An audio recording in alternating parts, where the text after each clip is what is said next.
"You are no longer my child." He said it calmly. That was the part that broke me, not screaming, not rage, just calm, flat, final, like he was reading from a list he'd already decided on before I walked through the door. I was 24, sitting at the kitchen table I'd grown up eating breakfast at. My father, Raymond Calloway, looked me in the eyes and cut me out like a line item from a budget.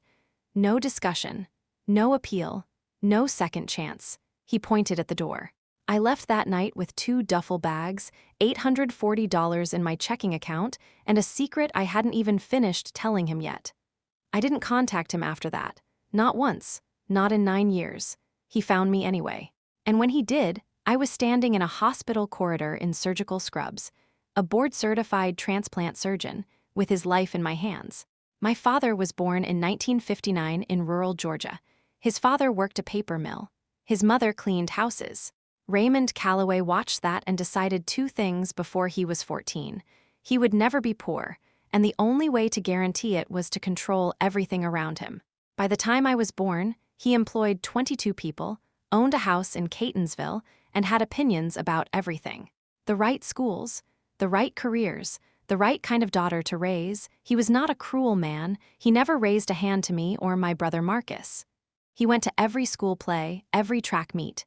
He paid for everything always. But Raymond Calloway's love came with architecture.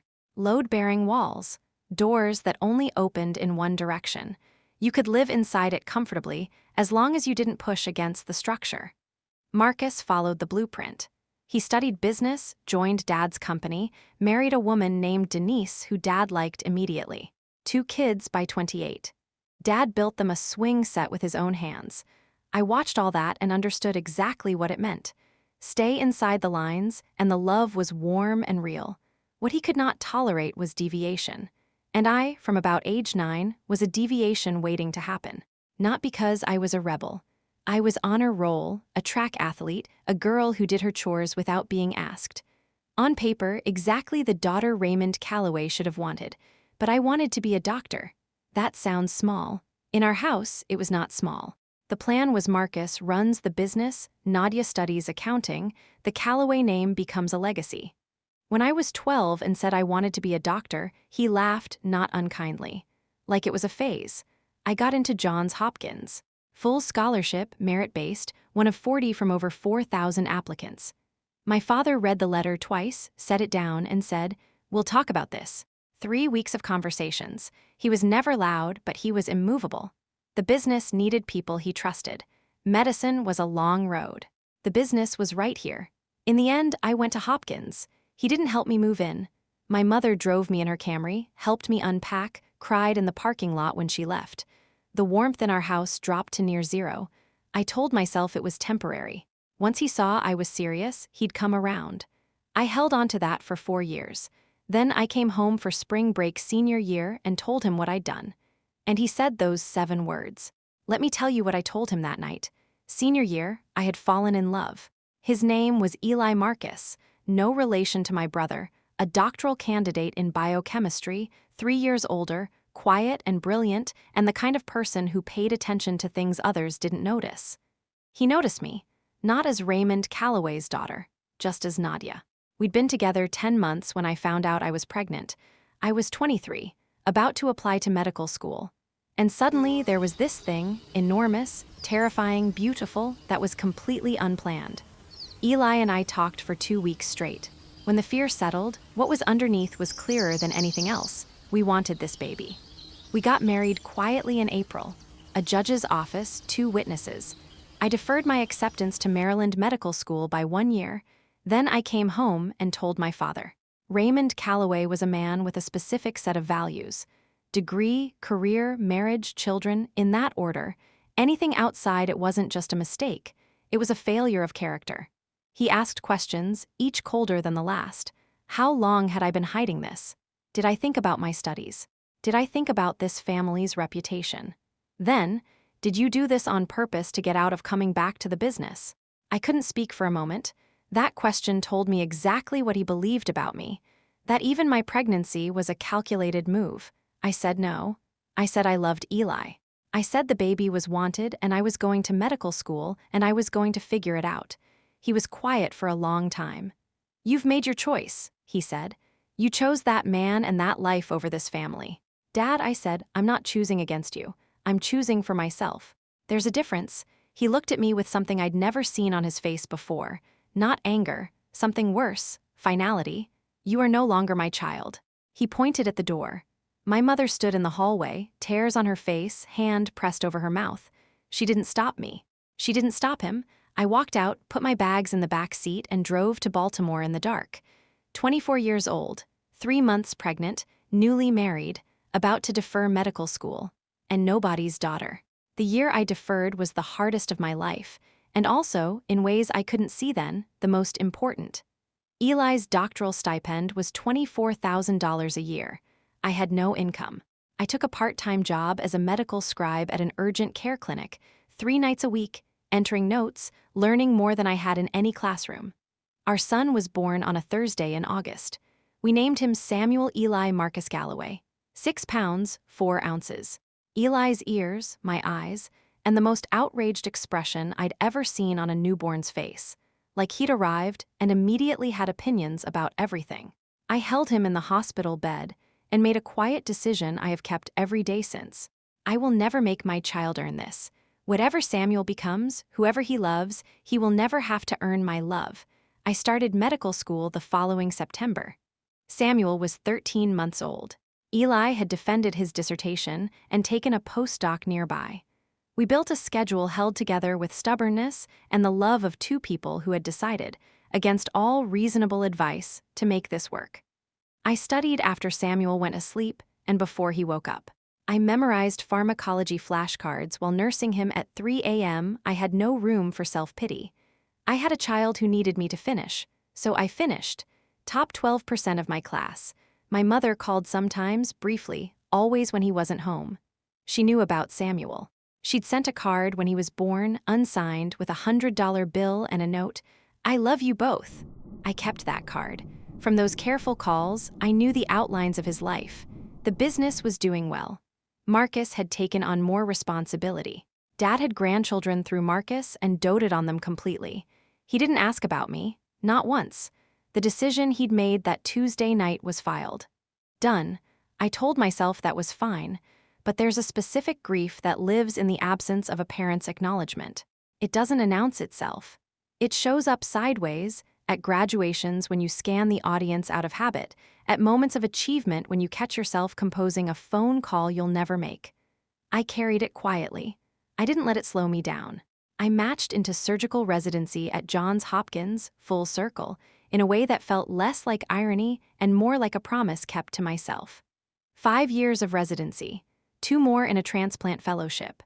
By 32, Samuel was 7, we had a house with a backyard, and I was appointed attending transplant surgeon at Mercy General. My father had no idea I existed. Until January. I need to tell you about Denise first, Marcus's wife, the quiet one. After I left, Marcus and I had sporadic contact, texts around neutral things.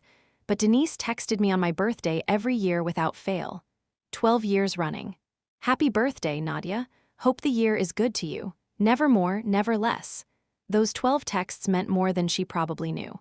In November, she called. I stepped to the side of the hospital lobby and answered. "It's your dad. He's sick. Cirrhosis, diagnosed 2 years ago. Last month, his numbers changed. His hepatologist put him on the transplant waitlist in September." I stood very still. Around me, orderlies pushed carts, the automatic doors whooshed open and closed. "He doesn't know I'm calling you," she continued. "I just thought you had a right to know, whatever you decide to do with it." I thanked her. I walked back to my office and pulled up the transplant waitlist system. His MELD score was serious. He was listed. Median wait time in our region for his blood type, 14 months. He could wait a year or more, he might not have a year, or a living donor could change everything. I sat with that for 3 days.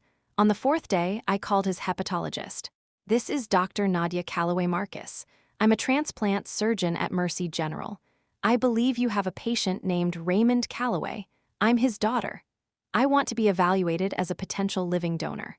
I want you to understand why I made that call, not because I had forgiven my father, not fully, not because giving him part of my liver would fix what had happened. Those 7 words existed in a space medicine couldn't reach. I made that call because I was a transplant surgeon who had watched people die waiting, because I knew what liver disease does to a body, and because, whatever he had said to me 9 years ago, he was still my father, and I was still his daughter, even if he didn't know it yet. The evaluation for living liver donation takes 6 to 8 weeks, full battery of tests, psychological evaluation, an independent donor advocate whose only job is to make sure your decision is truly your own. My advocate was a woman named Tricia. She asked about my relationship with my father. I told her everything. The disownment. The 9 years, the silence. And you still want to do this. I still want to do this. Are you doing this because you hope it will repair your relationship? I thought carefully. If that happened, I'd be glad. But that's not why. I'm doing it because he needs a liver and I have one to give. The rest isn't a factor in the medical decision. I was a match. Blood type, liver size, vascular anatomy, all compatible. Hopkins cleared me as a candidate. There was one thing left. My father had to be told. I called Marcus. I've been evaluated at Hopkins. I'm a compatible donor. I want to give him part of my liver. The silence was complete. Nadia, his voice came out broken. Are you serious? I'm serious. He told me something that night that stopped me cold. In my father's study, on the bookshelf behind a row of accounting manuals, there was a folder. Marcus had found it once while looking for a stapler. Inside, printouts, news articles, a graduation announcement from Maryland Medical School, a mention of my residency match in a Hopkins newsletter, a profile from a transplant conference I'd presented at 2 years ago. He had been watching. In complete silence, with his jaw set and his door closed, Raymond Calloway had tracked his daughter becoming a surgeon, and never said a single word. He was a man who didn't know how to come back, who had said something irrevocable and then discovered irrevocable is harder to live with than he'd imagined. And instead of finding a way back, he'd done the only other thing available to a man like him, watched from a distance and kept silent. Marcus called the next morning. He knows. He wants to see you, he said. If she's willing to come, I'll be here. That was Raymond Calloway. Even now, not please come asterisk, not I'm sorry asterisk, just the door unlocked and a statement of position. I almost smiled. I'll come Saturday. That Saturday drive was 37 minutes. February. Flat gray Baltimore winter. I pulled into the driveway in Catonsville. Same house, same white door. The same iron mailbox with CALLOWAY in stick-on letters, one L slightly off-center. I sat in my car for 4 minutes. Then I got out. My mother opened the door before I reached it. 61 years old, grayer than I remembered. She pulled me into a hug so tight it forced the air out of me. My baby, she whispered. My baby girl. We stood on the front step for a full minute. Then she stepped back, wiped her eyes, and said, "He's in the kitchen." I walked down the hallway, past family photos, Marcus's kids in Little League uniforms. And then, something that stopped me cold, a framed photo of me, my Hopkins ID photo, the one from that conference program 2 years ago, small, modestly framed, hung at the end of the row like it had always belonged there. He had put it on the wall. I breathed through that. Then I kept walking. My father was sitting at the kitchen table, the same table. He looked smaller than I remembered. That specific gravity of a man who believed he was right about everything still there, but sitting differently. His face had aged. He looked up. Nadia. His voice was rougher than I remembered. Dad. Silence. The refrigerator hummed.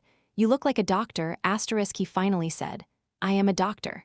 He nodded slowly. I know he stopped, cleared his throat. I know. I sat across from him. We needed the table between us, at least for this first part.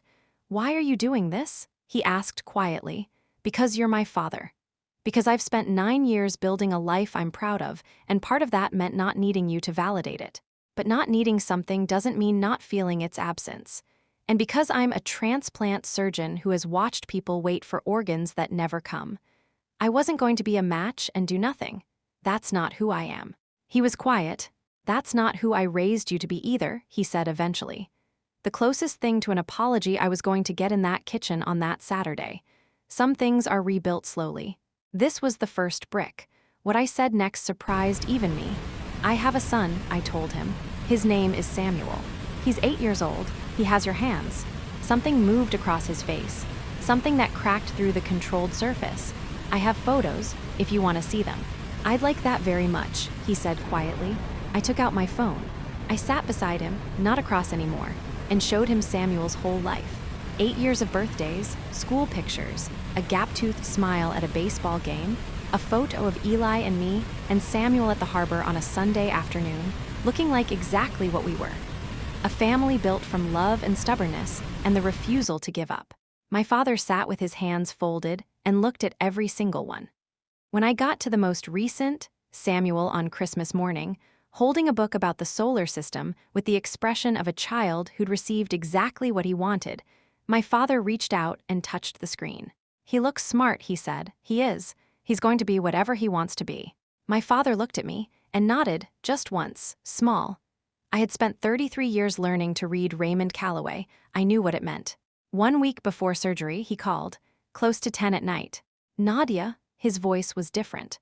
"I've been trying to figure out what to say, and I've been trying to figure it out for 9 years, if I'm being honest." He stopped, started again. "What I said to you, that night." A long pause, the effort in it was audible. A man who had never apologized for anything pushing against something structural inside himself to get there. "There isn't a word for how wrong it was. You were always my child. I was too proud and too scared to say so, and I let 9 years go by." His voice broke on the last sentence. "I know, Dad, I know. I don't deserve what you're doing.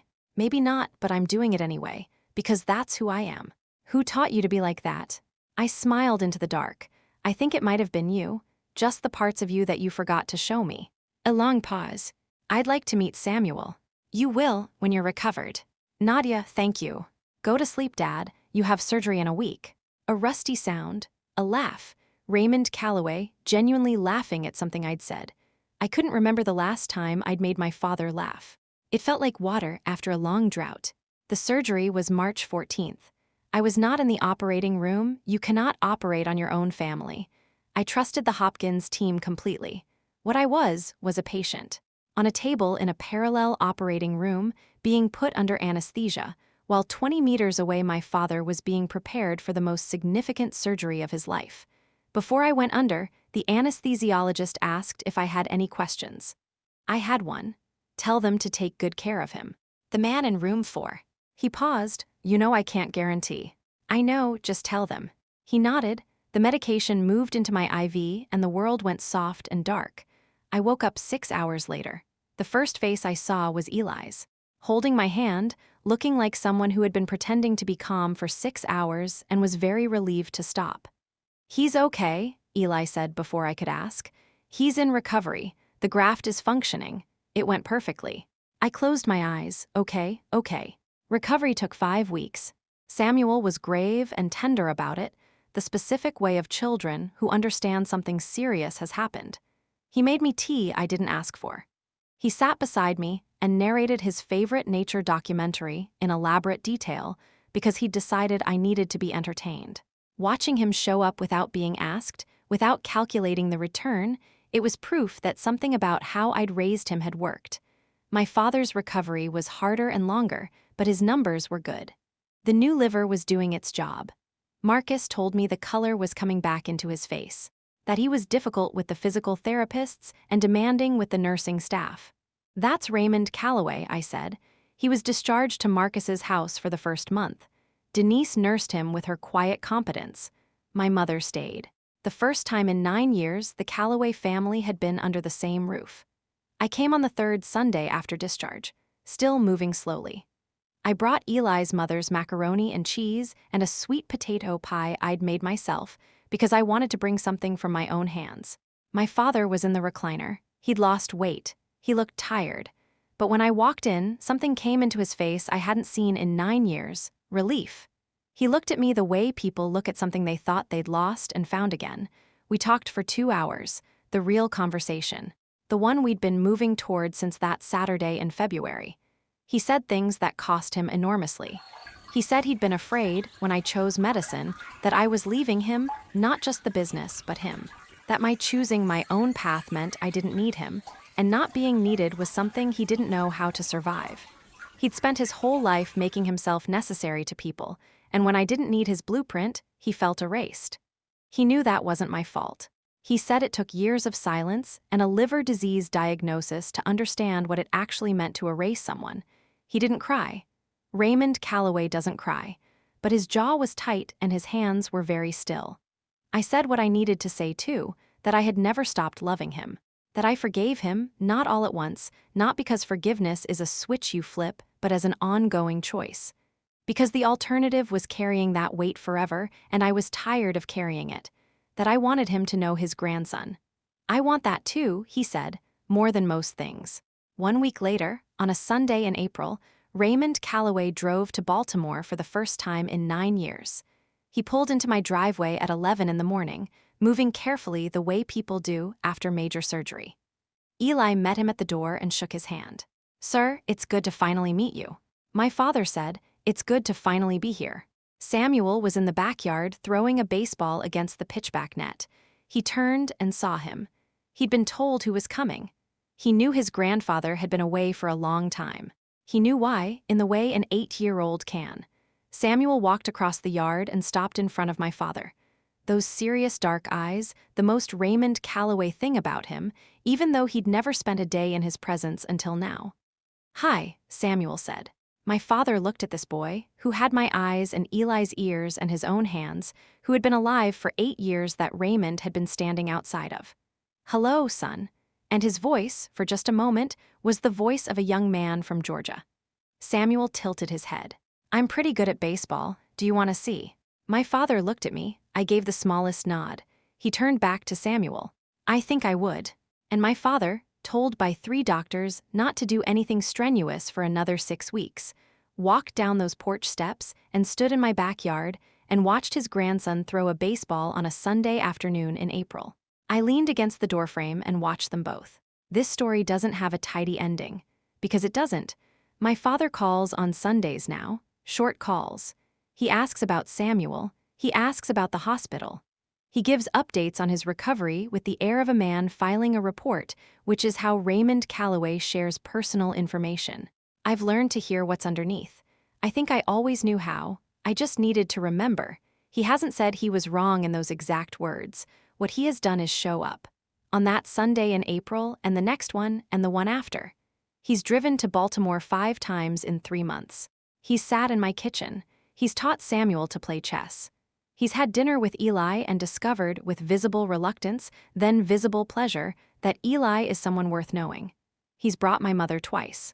Claudette Calloway sat at my kitchen table, ate food I cooked, cried 3 times, apologized twice, and said grace before every bite with the conviction of a woman who knows exactly what she's thanking God for.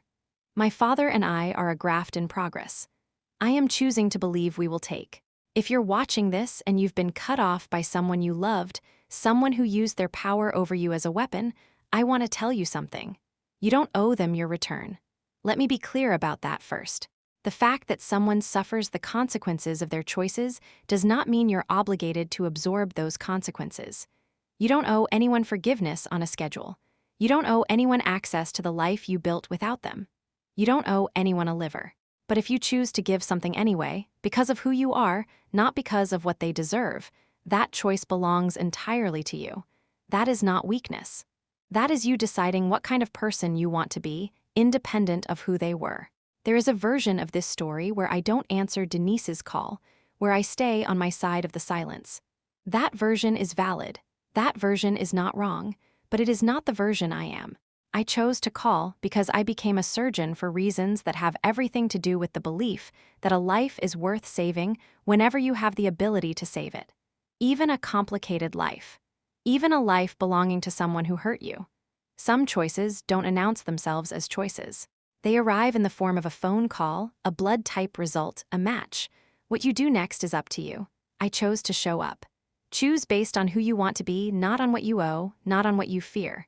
On who you are when the room is quiet and no one is watching. That is always enough. My name is Nadia Calloway Marcus. I am 33 years old. I am a transplant surgeon, a wife, a mother, and the daughter of a man who once told me I was no longer his child. He is coming to dinner on Sunday. I already know what I'm making. Thank you for staying with me through this story. If it resonated, if it made you think of someone in your own life, please hit like and subscribe. I read every comment. Would you have made the same call? Would you have walked back through that door? Tell me your story. Until next time, take care of yourself. You are always someone's child, even when they forget it, even when they need you to remind them.